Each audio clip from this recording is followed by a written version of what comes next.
just behind the scenes. It's nothing like that. We want to keep like the interview stuff for the website. So once I do the video, just post it?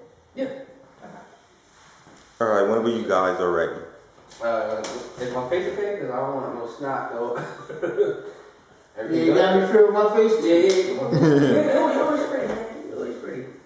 Yo, me and Leslie were joking about. I was like, yo, you never learned Juice? He was like, yeah, he was in Juice. I was like, yeah. It's like I was telling him that I hope that one day, like you, Chuck and Flex, y'all do some kind of DJ battle like that for the lit digital DJs. I think it'd be something monumental. Because I still been wanting to see one from my own perspective. Like I seen one when I was a kid, but not like that how it was done in Juice.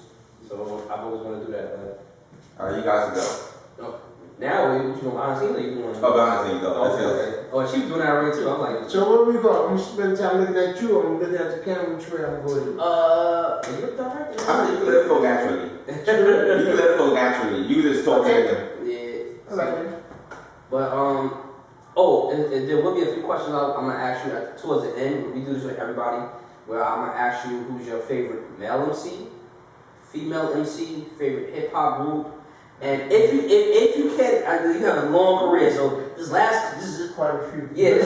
This last question may be difficult because it's been difficult for young rappers.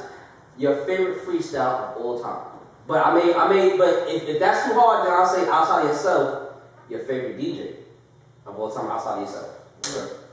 So, and let's say that for the bottom. That's like just like how I was in the interviews, and just show appreciation to the culture and everybody else that's giving it. Show that we can love each other, we can show that to each other, and it's not just about oneself when it's doing media and stuff like that. Right. You guys ready? Yeah. All right. Well, you got the camera, man. If you ready? This is recording. This is pictures. This is recording. All right. So start the interview now. Yeah. I'm used to this camera, so I'm Yeah, like, you look at this camera. All right. That's I need to know. We need to know what camera to look at to. One question, you need your phone or? No, I need my phone. Alright, I'm gonna close the door so y'all Okay. can Turn turn my outside. bring up what? Okay. Since you mentioned phone, just It's all good right there. Yeah.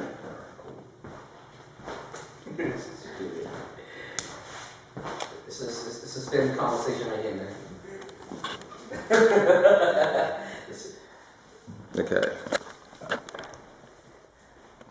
What's up, everybody? Welcome to One on Hip Hop. It's me, Jamel Lamar. Now, today is a honor. It's a complete honor. I'm sitting here with one of hip hop's pioneers. I'm talking about this man right here, the cool DJ Red Alert. How you doing, sir? What's going on, You know what? Let me say this right. What's up, Uncle Ray? There you go. There you go. I feel at home now. I'm all right. What's the deal, man? I'm good, man. How are you? Everything coming on fine, man. I'm blessed, man. What can I say, man? Hey, life is good. I believe it. I believe it. If any of us can even have 10% of the success that you've had in your career and the presence, Come on. I mean, that's I'm not getting teary-eyed by no means, but for a hip hop student, I still consider myself a student, Respect. but to be around a teacher as yourself, and you've never been like, yeah, all right, kid, you've always been. Come here, let me talk to you about something. That's how it's supposed to be. And I wish more like that. But you always keep it young. Like you never look at anyone like your age and day. You always keep it young. I see you all over. If it's not in the Juice movie, that's always on, and you can always catch Red Alert in that movie. It's one scene, you can always catch him. Or if it's not hanging out with Funkmaster Flex and doing a few things with him, or just being on the radio today, it's like you're here. You know, I gotta say that this field that I got involved with, the hip hop culture, and part of the culture is the DJing. I think it keeps me youthful because I still have a drive for it. I still have a passion for it. I still have a hunger for it that make me continue to be where I'm at today. So I think that's the part of keeping me youthful. And then, making sure that the presentation is looking just as well. I dig it. So, You just celebrated your 35th year Yes. in radio. Yeah, 35 years of radio. A lot of people get confused because they think it's DJing altogether. No, it has been 35 years of radio. I started in radio, major radio, in October of 1983. And that's, yes, I was a baby. I was still with my pacifier. I was still with the pacifier in my mouth. But I can always remember, there has never been ever a time in hip hop Red Alert has not been present. And, you know, I mean, you know, it's just a lot of love from what you do. And but then, that's not talking about the skills itself. Now, and no disrespect to any of, you know, the young DJs today. But when I think of DJing, I think of mixing, I think of transitions, I think of sometimes rubbing the record. Yes. I think of mixes that just make you, I think of watching somebody look at your record and like, oh, here, and then you grab it and throw it on and just create magic. That for me has always been DJing. Yes. Now today it's a little different. Uh-huh. You know, it's not so much, but still it's a little different. And there are a lot more of, I guess, so to speak, attention. Mm-hmm. Now, for you, what would you say is the pros and the cons through the years of yesterday and today as far as when it comes to DJing? Well, you gotta understand something, that when the field of DJing took place when I started, it was like you had to prove that you can do it. You're capable to do it, and you're being accepted, and you can make it happen. And I know I'm just saying all three things, but to prove that you can DJ according to what everybody else may think of, because anybody can go ahead and just put a needle on the record. Yeah. But DJing consists of when you get ready to go ahead and program from one record to another record. In between, you have the mixing. So you learn how to segue. You learn how to consolidate along with the next song. You learn how to blend it in, how to cut it in, how to mix it in. I mean, all that together, and that takes time and practice. Oh, yes. That's what happened overnight, you know. And you just gotta learn how to read the crowd at the same time, because sometimes you could be like so much into your own world, but you know, you may have an empty floor. You know why? Because you're so much into what you're doing, but you're not understand how they feel about what you're doing, and they may not respond by dancing. So you got to learn how to read the crowd by picking the right songs, learn how to mix, cut, or blend into the next one to keep the rotation and the flow going. That's what it is. As of today, things is more in a technical situation. I mean, you know, let's face it. You know, since the past, I say maybe 15 to 20 years, we have now the technical stuff that first started with the CDJs, and then from there got into the process of doing everything off a computer, where you have certain software such as Serato, Tractor. I mean, quite a few of them later on, and you know, went from the turntables to the CDJs to now you have the controllers. You know, everything have been more in a different pattern, a different method, but what have been missing, sad to say, is the fundamental parts of learning how to mix, cut, and scratch, and blend. So everybody feel like, you know, I don't have to do that no more. Let me just throw a record on, or just let me have this thing as I push a button that it will automatically blend from one record to another. Nah, you still gotta learn how to, you know what it is? Like sports. In order for you to be on the team, you gotta learn how to do what? The fundamentals. Exactly. In order to be on the team. In order for you to be accepted as a true DJ, you gotta learn the fundamentals. Yeah. So these are things I'm breaking down. Now, one thing that I've been lately appreciative of when it comes to DJing is the DJ academies. I think that everything you just said, they're trying to really push back to the forefront. If you want to DJ, you know, and they're bringing back everything from, all right, we're going to start you guys how we started, Technique 1200s. Not saying that, but for all you know, when it comes to DJs and scratching, Technique 1200s were pivotal. Right. And in the beginning of the hip hop culture, a lot of people didn't know. I gotta say it was different because when Herc started, he started with a whole different set of turntables. It was Pioneers, PL-15s. But when it came to the next generation after Herc, such as Bambaataa, Flash, rest in peace AJ, and many others, then you didn't have the efficient amount of money to buy a good turntable. You had to go for the lower end. So you bought a belt drive turntable with Techniques. Techniques were 210 belt drive. They was like $69 a piece. I wish they did that now. and then you start learning how to move up. So when you got to the 1200s, you graduated. Okay. That's what happened. You graduated, but you now, hey, I got the Mercedes Benz now. I'm not in the Pinto no more. So that's where you learn how to take that. But once you got there, you learn how to cherish where you started to where you at now. And you saying that, it takes me back because, for all you don't know, my uncle, Dino Pereira, DJ Dino Pereira. That's my man. Like just watching these two work together was always a magnificent thing. But my uncle, being the DJ he is, tried to teach me. He brought me this Newmark turntable set. Yes. So at first I thought like right away I can do all of that. Until I realized he brought me the belt. So when you're scratching and you don't do it right, you hear that. And it's like, oh man. And that's where the challenge comes in because it's a difference between direct drive turntables and belt drive.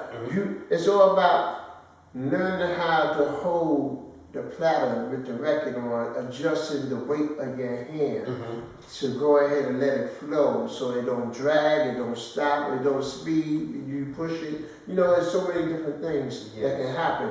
You have to learn. It's just like, once again, you're playing sports. You got to learn the right timing, the right move, how to go ahead to adapt the plays and whatever it is in sports.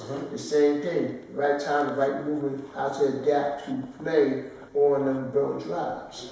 So I'm trying to break down the knowledge. No, trust me, like, if nobody doesn't get it, do your research. That's what I can tell you, do your research. Yes. Now, you've had, a very strong presence in hip hop. Now, one of the things I love to see you part of it is a super group that I've today is the biggest fan, one of the biggest fans of.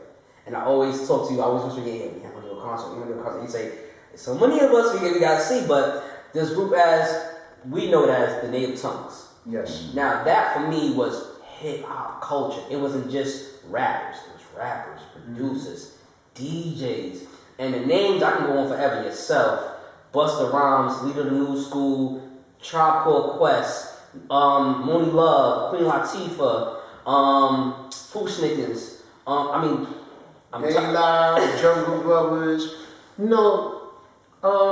It started as a movement.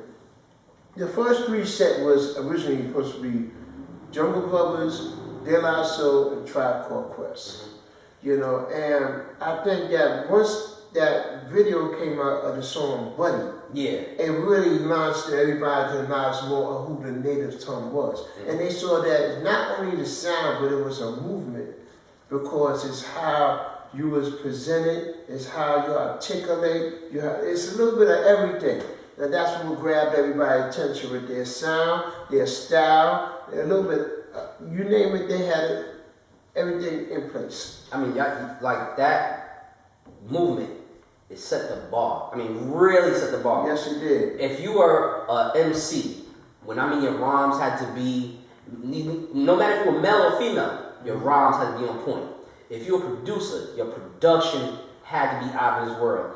And if you were a DJ, you have got to always have the crowd sitting. You should never be nobody sitting down when you on the turntables. So it was just, the most important thing about that movement, I feel like it was just the love.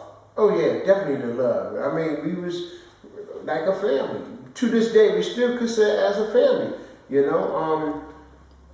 With some of the people, like this year marked 30 years of the Jungle Boys' first album. Okay, next year gonna be 30 years of the De La Soul first album. Everything was in place. What was going on all during this criteria. In 1990, gonna be 30 years of Tribe Called Quest album. But it was stepping stones of how one was behind another, and then the affiliates that was involved with them. You know, like some of them you just mentioned, and many more. But we just kept together as one big clique. And I mean, not even, I only call it, it's just a family. And that, Yeah. I feel like, you know, if a lot of us in hip hop, we really just focus on that of what you guys did, and we can bring that into our generation, we can be so much bigger than what we are now.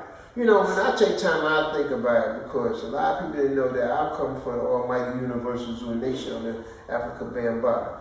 So we was like a big family ourselves to this day. You know, as I'm a Zulu of my own, you know, I along with my cousin, the original DJ Jazzy J, and many others, we was in association with a large clan. You know, a lot of people didn't know that Bambaataa had 10 MCs. The original Soul Sonic Force was 10 MCs. But what he had did, he broken it down and took 3 of them to go ahead to produce that record called Planet Rock. Meanwhile, other members went on and did things. You had 3 of them that became members of a group called Cosmic Force that made Zulu Throwdown. You had 5 members that moved to the side and made the record Jackson Sensation. So we all come from that clan. And then later on, you had him branch off to other different groups that he made called Shango. I mean, but we all come from that one family. And we heard all of that last night. Last night, you, Chuck Chilla, Funk Flex, and like Funk Flex is my generation, but to see him and the energy, like he's seeing you and Jazzy J on the turntables, you know, mixing, scratching, the energy, it was just like, I'm back in the 80s and early 90s, and this is what it is. Flex, I respect Flex because Flex showed you that he is a big, big fan of the culture. As he a fan of the culture, and he reliving it by bringing amongst all of us for what we have brought and what we still doing. And he get right into the mix, so that's what brings the kid out of him. You know? I mean, same for me. I mean, and me, you know, I was a big fan of the movies like Breakin', Beat Street, Wild Style, like those were for me. We're going to give you the essence of where it's coming from, you know? Wild Style as considered the very first one, and then by the time you had like Beat Street and Breakin', you know, they have been, how can I say, they've been scripted towards in a form to be presented for the audience to appreciate, but you still caught the whole point of where it come from. Wild Style was raw. Oh yeah. But when it got to them, it was scripted to please the audience, which I respect that. But still, it gave the audience the validity of what the culture was about. Yeah.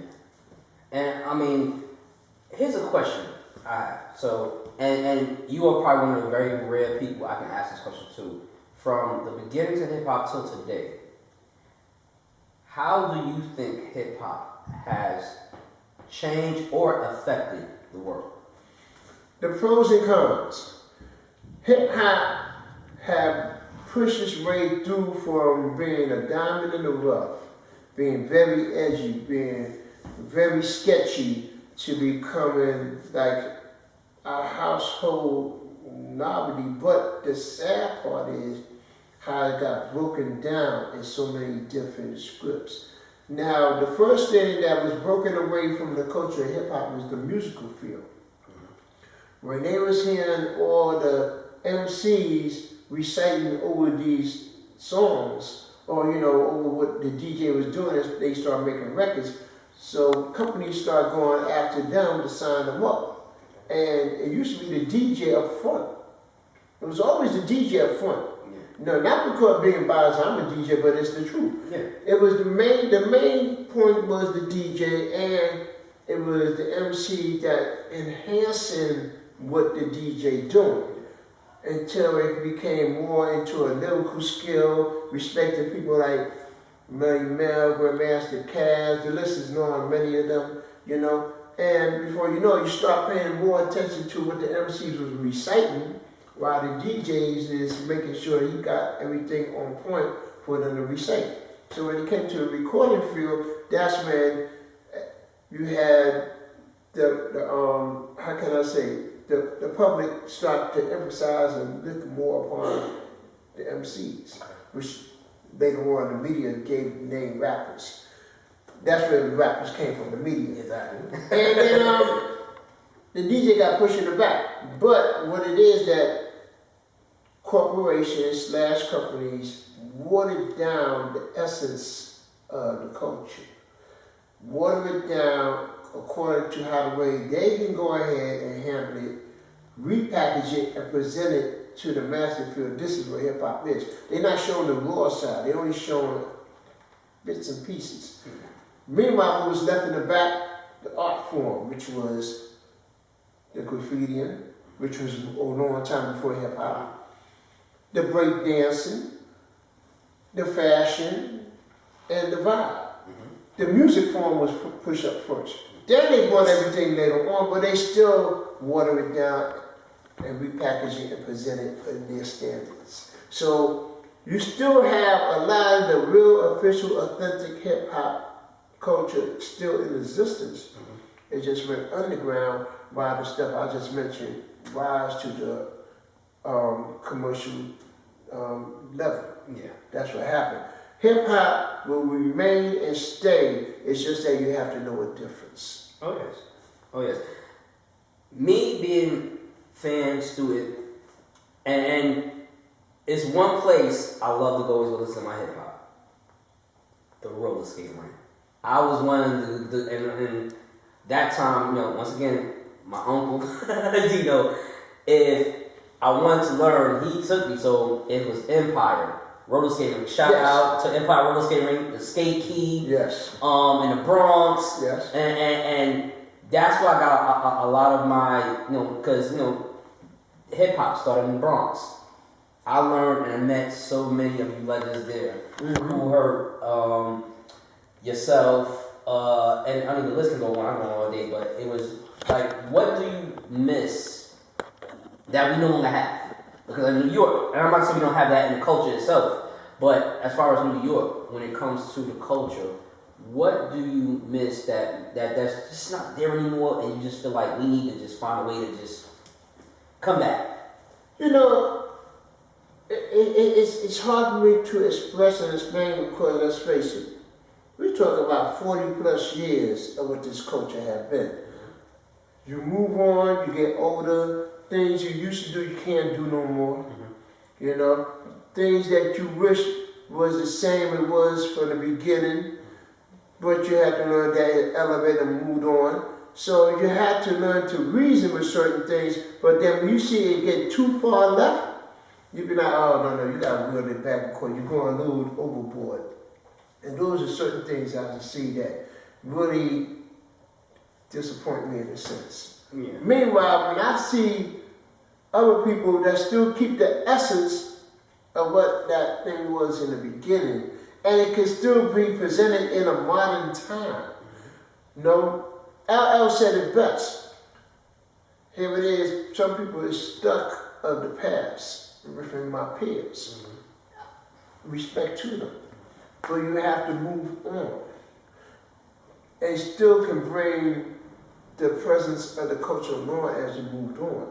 So that's what the whole point you gotta do to present to the audience of today, that it's still here, like what we did last night. Yeah. It's still here.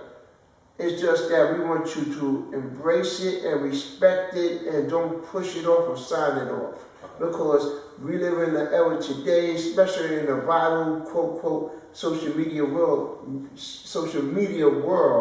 that they want to write you off so quickly because everything is moving so fast.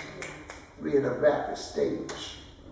That's the best way I can express it. And trust me, man, you're currently teaching me as probably millions of others right now. Now, this part of the interview is, for me, I'm excited because I'm waiting to hear the answers. Okay. So, of course, all you who watched a few of our interviews know at the end of the interviews, I go into, whoever I'm interviewing, some of their favorites. So this being the legend he is, he's been through the whole journey of hip hop. I'm very, very I'm excited to hear the answer, so I'm gonna start with the first one. I'm scared to hear the question. Your favorite male MC? So many I sing from generation to generation. Give us a few if you like, but we still wouldn't want hey, that one that just made you like every time you heard him touch a mic, you just was like, oh my God. From within my album in the beginning, I respect Grandmaster Caz. I really respect his lyrical content. When it pushed on later on, I respect LL, which I would give him high respect because he always had, from that time on to now, became the longest lasting hip hop recording artist. Where I can see a grandmother and a granddaughter going to an LL concert. Oh yeah. Sound crazy. I still do. Grandma is singing I Need Love. The granddaughter is singing Hesper. Look at the wide range. And longevity, man, that's what After you LL, the next, and I gotta say neck to neck because I love him so much, Chaos One and Rakim. Chaos One and Rakim. You know, they came out the same time, 86. They was the game changer at that time. The game changer. You know? As we move on to later on, there's a lot of underground artists, and I can't say underground, but I gotta consider that because they did not get the commercial level as they deserve, like a Lord Finesse. You know, I respect Lord Finesse. And then we move on later on. I'm skipping some of the time, but I'm so happy that he finally got to be a nine because he's always been known as a collector, as part of the group, but my man from the roots. Black Thought. Black Thought, I told people about Black Thought for so long, but you know, they always presented themselves as a collector, the roots. So that's why they never separated who stand out more than the other. You know, even though everybody knew about Questlove as the drummer and the flow and everything, but he still stayed in place with the group. Oh yeah. Black Thought, you know. I'm a fan right now of the new MC that's ranging coming out of Harlem, and he making his noise, and I feel that he can go far. So Dave East. Dave East.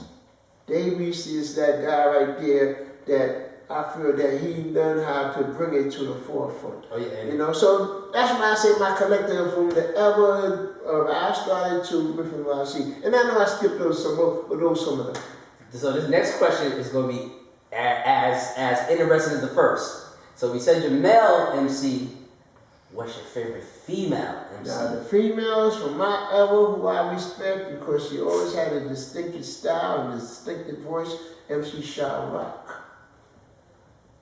Yeah, MC Sha Rock. I thought you might have would have went towards more of, well, my personal favorite has always been MC Light, but I thought you would have been more towards like to, I would say either Roxanne Shante or Queen Latifah, but I'm sorry to say it, please pardon me, but I almost forgot about Sha Rock. Like, and Sha Rock is before them. Yeah.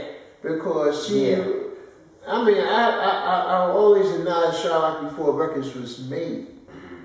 Because when she was with the Funky Four, the original Funky Four before it became Funky 4+1, the original Funky 4, when I got to hear for the first time, we talking about, I know I'm giving away one, I don't care, but within the late 70s, when I first heard her, I was like, who the hell is her? And you had a collective of many others that came out at the same time, but she stand out so much, you know? And then when it came to later on in the female stage, who I say I see in the female stage? You know, of course I was a DJ for Sparky D as she was going after Chantel, I respect her. But who I feel that start really taking it there, it would have to be Queen Latifah. Queen Latifah, she learned how to command. She commands. She was like, to me, a female Mo D. Because when Mo D used to get on that microphone, I used to call Mo D E.F. Hutton. I don't know anybody remember that commercial. E.F. Hutton, when they say E.F. Hutton, when he talk, everybody listens. Exactly. Same thing Mo D, same thing like Queen Latifah. She demand presence, she demand attention. Far behind her was Moni Love. Oh yeah. See, I love Moni's. I mean, not only she a dope MC, but I just loved her accent and how she delivered it. And now people did not know that when we came across Moni Love, she was the top, not just male top female between both MC range out of London at that time. She was the top. Moving later on, I know that people start to look more towards the Little Kims, the Foxy Browns. I respect them. The Brat, the first female to ever go platinum. We gotta always. A lot of people don't bring the Brat as much as they should into these conversations. But the Brat, any one of those females of that era with Little Kim, and she would give them a problem battle-wise. But my favorite out of that whole bracket is Eve. Eve was a beast on that mic. Oh yeah. And I think why Eve was a beast on that mic because she come from a collective of all fellas. Oh yeah. You know, of that crew that she come from. Which, you know, I'm talking about the Rough Riders, Dragon, The Locks. You know, she had to prove a point. Oh yeah. You know? And I respect her because Eve was an ex-stripper. But she showed that she could come across like a lady. And that's weird. That's a lot of discussions when they start talking about artists like Cardi B. Oh, she was a... So Eve. Eve was a stripper. Yeah, but she has skills. So that's what I'm trying to say. Yeah. You can emerge from one thing to the next thing. So those are the people I look at here. Now the females of today, honestly, I don't have no favorites. I like them. I like what they make. But I don't have no favorites. And I can understand that. So we're going to take it to one more. No, not one more, but another one. Your favorite hip-hop group of all time. You are killing me. The hip-hop moms want to know. You are killing me. I'm trying to think who I can come up with. Oh, man. And I'm expecting half of them are going to be from the native tongues. Oh, man. It's hard to say. It may sound biased, but to me, I was, not because they're family members, but I've been a fan ever since I first heard them. Jungle Brothers. And I can't... Jungle Brothers may not have got that commercial presence as high as it was like De La Soul and Tribe Called Quest. Yeah. And a lot of people did not know that the title Native Tongue started from Jungle Brothers in Africa. Yeah. But when they get on that stage, their presence on stage is so energetic. It's something different. And you can't get tired of it. Oh no. So that's why not quote unquote recorded, but as well as showmanship. Yeah. Jungle Brothers. Okay. So this next question, I'm not quite sure if you can answer. If you can't, feel free. We can come up with one more. And this is kind of like a tough one for everybody because you being in hip hop for so long, you've heard a million freestyles, probably a trillion. But if you can recall just one that's your favorite all time, what would that be? Your favorite freestyle? You're killing me again. I come across here so many freestyles in my past, it's hard to say. Well, you know what? Let's change that. Being that you're a DJ, and we really don't ask a lot of the MCs that we interview this question. Outside of yourself, who's your favorite DJ? Oh, without a doubt, DJ Jazzy Jeff. I love Jazzy Jeff. I love Jazzy Jeff, and I respect all the DJs for what they do, what they have done, and they're still going on. Jeff is different. His hands do so much talking. It's not fair. He's quiet, but his hands do so much talking. He make it look so easy. Ah, man. No, I mean, rest in peace to Jam Master Jay. When BET did that tribute to Jam Master Jay, they had up there Flash, they had up there Jeff, I'm trying to remember the other people.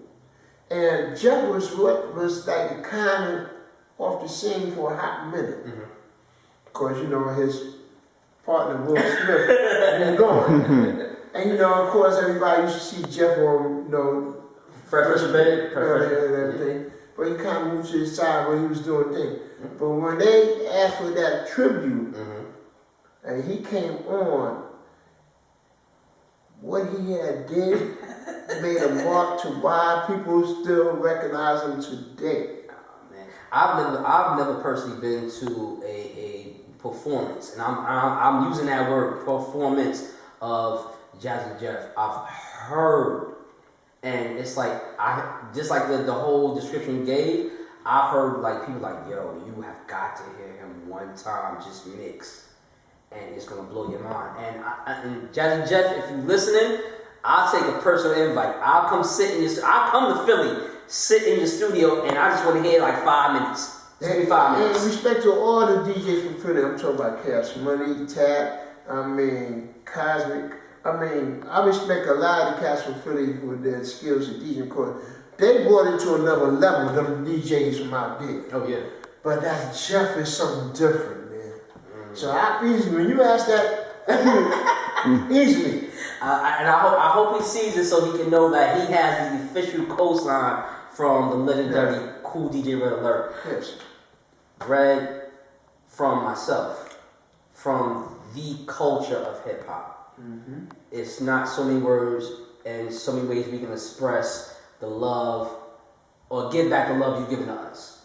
But if these words and how I say them can help or can in some shape or form deliver that, we love you. Thank you. We appreciate everything. Thank you. You touching those wheels of steel. You giving the love to the artists, producers, the dancers, even the clothing designers. The list can go on with that, but just everything you're giving to us, and you now being that teacher, and as you've always been in my opinion, but just being more of it and taking a step forward, like, you know what, you guys want to know, I'm going to inform you, and I'm going to give you, and hopefully pass that energy that got me loving this culture on to you guys. Thank you. Thank you very much. Okay, man. Respect to everybody that has supported me my years. I've been doing radio. If you heard me one time, you heard me all the time. Respect to everybody that was coming to the functions that I was DJing at. Respect the people that's just being genuine. Yeah. That's it. And you can still hear Red Alert on radio. Don't think you can still hear him, and you know better than I know, but I know to come to either two places, WBLS or Hot 97. Yes. And a lot of people get confused with that because, yes, I am now on WBLS, but Hot 97 is a sister station and affiliation in the same company with BLS. So we do our thing where I come stepping right next door over there to Flex. I'm not playing, but I get that mouth chattering. We have to thank you again, Uncle Red, man. We appreciate you. We appreciate the lessons you taught us today. This is One on Hip Hop with the cool DJ, Red Alert. Peace. Got it. Thank you, sir.